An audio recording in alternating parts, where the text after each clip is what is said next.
दोस्तों थर जी कोयल सिंध जी राणी दोस्तों जंहिंजी आवाज़ माखी खां बि मिठो ऐं जंहिंजी गायकी खे बि तमामु घणो अवाम पसंदि करे थी ऐं जंहिंजा कलाम बि तमामु घणा मशहूरु ऐं मक़बूल आहिनि। संदसि ॻायल कलाम अॼु ताईं अवाम में तमामु घणा मशहूरु ऐं मक़बूल आहिनि।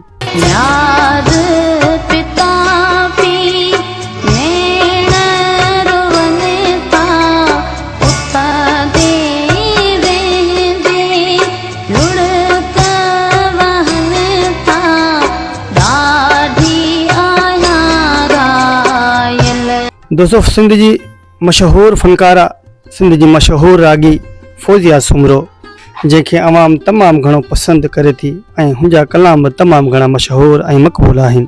दोस्तों फौजिया सुमरो नथू ख़ान सुमरे जे घर में जनम वठंदड़ उहा फ़नकारा आहे जंहिंखे झरझंग ॻोठ शहर पहराड़ी में तमामु घणो पसंदि कयो वञे थो। हुनजा कलाम अॼु ताईं तमामु घणा मशहूरु ऐं मक़बूल आहिनि। संदसि कलामनि खे अवाम तमामु घणी मोट ॾिनी आहे। दोस्तों फौजिया सुमरो त हिकिड़ी सिंध जी महान फ़नकारा आहे पर उनखे जिन शाइरनि खे ॻायईं उहे शाइर बि तमामु घणा मशहूरु ऐं मक़बूल आहिनि।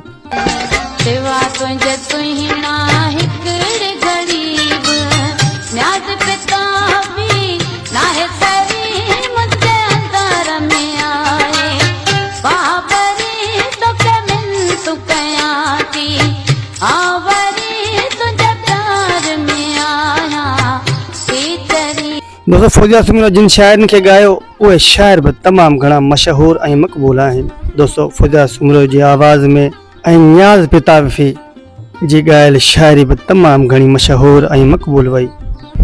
दोस्तों सिंध जो मशहूरु शाइर नियाज़ पिताफ़ी जंहिंखे केतिरनि ई फ़नकारनि ॻायो ऐं घणनि ई मशहूरु फ़नकारनि ॻायो हुनजी शाइरी खे अॼु ताईं अवाम तमामु घणो पसंदि करे थी ऐं तमामु घणो दिलि सां ॿुधे थी।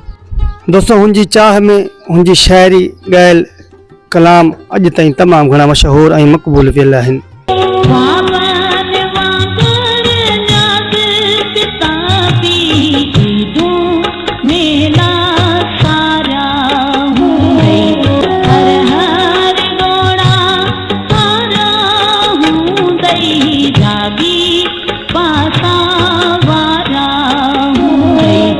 दोस्तों नियाज़ पिताफ़ी सिंध जो मशहूरु शाइर आहे जंहिंखे तमामु घणो सिंध में पसंदि कयो वञे थो।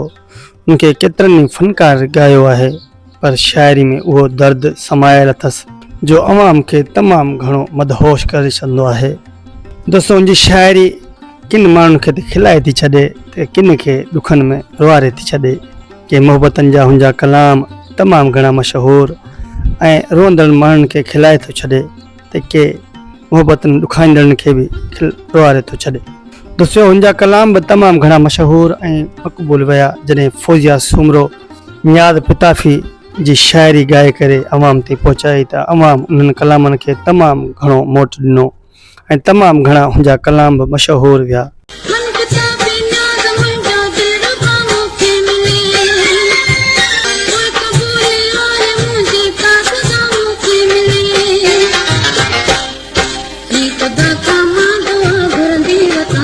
दोस्तों नियाज़ पिताफ़ी जी शाइरी हुजे फौजिया सुमरो जो आवाज़ कोयल जहिड़ो हुजे त अवाम जी दिलि ख़ुशि करे छॾंदा आहिनि। अवाम जी दिलि अवाम खे मदहोश करे छॾंदा आहिनि। अवाम झूमणु लॻंदी आहे।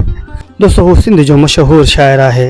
दोस्तों हुन केतिरनि ई फ़नकारनि खे पंहिंजी शाइरी ॾिनी ऐं ख़ैसि शाइरी उहा तमामु घणी मशहूरु बि वई ऐं मक़बूल बि वई। दोस्तों जेके ही कलाम तव्हांखे असां ॿुधाया आहियूं नियाज़ पिताफ़ी साहिब जान ही सिंध जो मशहूरु शाइर आहे ऐं हिन जा कलाम तमामु घणा मशहूरु आहिनि ऐं तव्हां पंहिंजी राय ज़रूरु ॾींदा कयो जेके असां तव्हांजे लाइ वीडियो ठाहियूं था। दोस्तों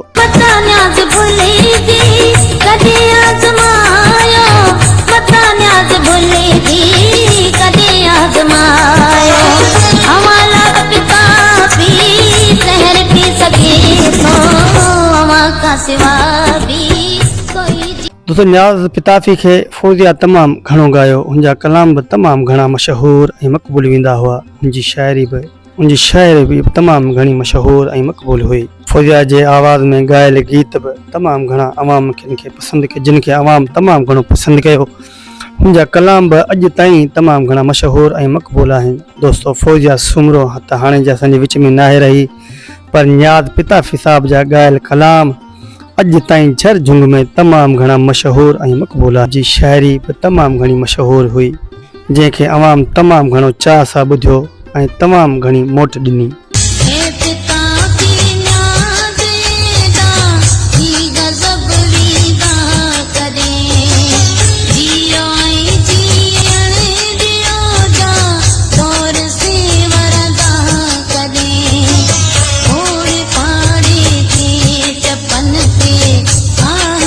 दोस्तों मां सम्झां थो ही वीडियो तव्हांखे तमामु घणी पसंदि आई हूंदी। अगरि वीडियो पसंदि अचे असांजे चैनल खे सब्सक्राइब कंदा, वीडियो खे लाइक कंदा ऐं कमेंट ज़रिए पंहिंजी राय ज़रूरु ॾींदा।